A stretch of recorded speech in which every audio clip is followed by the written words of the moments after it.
Ikaw palang pumatay sa tatay ko! Ang laki mo na pala, bata.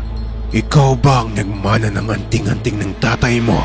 Magpapahid ka sa ginawa mo sa tatay ko! Papatayin kita! Talaga ba? Story time.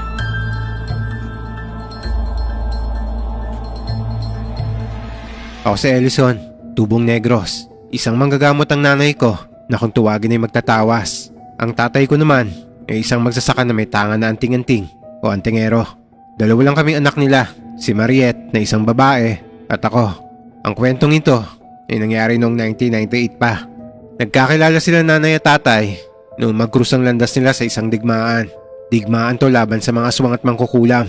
Dahil pareho lang naman ang kanilang hangarin, nagkaigihan sila. Pero noong 8 years old pa lang ako, pinatay si tatay ng isang grupo ng mga aswang. 3 taon pa lang nito si Mariette. Sabi ni nanay, hindi raw sila basta-basta isang grupo lang. Dahil buong angkan raw sila na may galit sa mga kagaya ni tatay. Nagkataon daw kasi na hindi suot ni tatay yung anting-anting niya, kaya naatake siya. Kaya yun, napatay daw siya ng mga aswang. Pero may ilang nalagas din daw sa grupo nila bago raw nila tuluyang napatumba si tatay.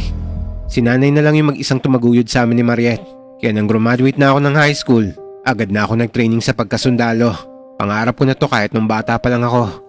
Pero ilang taon pa lang sa pagsiservisyo ko sa gobyerno, agad din naman akong binawian ng lisensya. Kamuntikan ko na kasing mapatay yung isang kabaro ko. Ininsulto kasi nito yung trabaho ng nanay ko. Tinamaan siya ng baril ko sa parting balikat niya. Kung di nga lang ako inawat, malamang sa malamang natuluyan ko yun eh. Dahil dito, nakulong ako ng 5 taon. Pero nakalaya rin ako dahil na rin sa tulong ng kaibigan ni tatay na isang gobernador. Isa to sa dating natulungan ni tatay at naging kaibigan niya rin kinalaunan.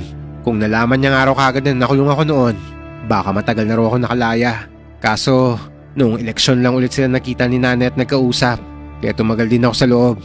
Pagkalabas ko ng kulungan, unang pinuntahan ko yung libingan ni tatay. Itinuturing kong isang bayani si tatay. Hindi to alam ng karamihan pero marami nang iniligtas si tatay dahil sa kanyang pagiging antingero. 32 years old na ako na mga panahon na to, habang si Mariette, 27 years old na. Si nanay naman, 56 years old na.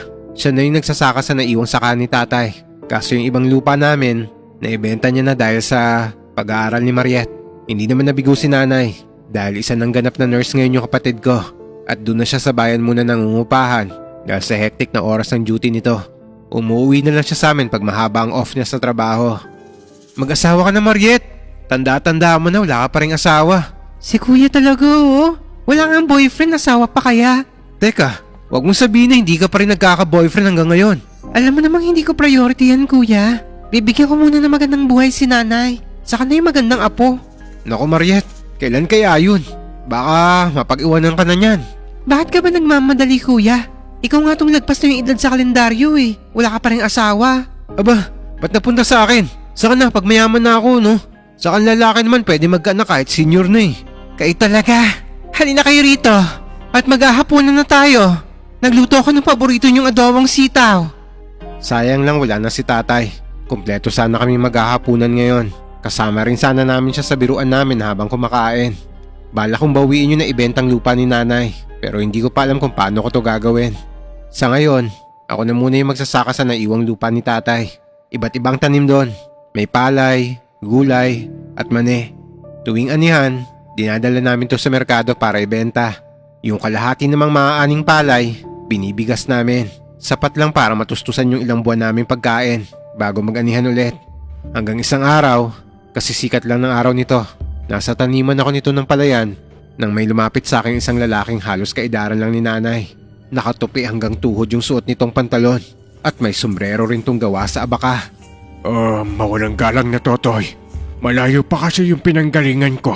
Pwede mo ba ako mapainom ng tubig mo dyan? Sige po manong. Saan po ba kayo galing at mukhang pagod na pagod kayo? Sabay abot ko nito sa kanya ng baon kong tubig. Mabilis siya tong tinanggap at saka binuksan. Mahahalata mo talaga na uhaw na to. Nang matapos siyang uminom, dito na siya nagsalita. Galing ako sa bundok na yan. Itinuro niya yung mataas na bundok na parte ng kabilang bayan. Pagkakaalam ko sa bundok na yon ay walang nakatira dahil sobrang layo na nun. Pero dahil medyo matagal-tagal na ako sa loob ng kulungan, naisip ko na baka may tumira na dun ngayon. Saan po kayo ngayon pupunta? Nagumagahan na po ba kayo manong? May natira pa akong pagkain dyan, oh. Baka gusto niyo po. Di bali na iho. Mabait kang bata. Sana pagpalain ka ng Diyos. Ayos ng tubig sa akin. Ngumiti ito sa akin sabay balik ng lagayan kong tubig. Ewan ko ba, parang kakaiba yung ngiti nito sa akin. Tinanong niya pa ako kung saan ako nakatira at sino ang nanay ko. Nang malaman niya to, ngumisi ito ng nakakaloko. Pero para bang alam talaga niya kung sino yung mga magulang ko at kinukumpirma niya lang to. Paano? Mauna na ako sa'yo, Totoy. Malayo-layo pa yung lalakbayin ko eh. Salamat sa tubig. Ngumiti ako sa tumango sa kanya. Lumingon pa to sa akin sa malayo. Kita ako yung kakaibang titig nito sa akin. Dito'y kinutuban na ako sa misteryosong lalaking yon. Itinuro na to nung nasa military pa lang ako. Ang kumilatis ng mga taong kausap namin. Dahil hindi lahat ng mukhang mabait ay kakampi. Dahil madalas, mga kalaban pala sila. Patuloy lang ako nito sa pagtatabas ng mga damo sa gilid ng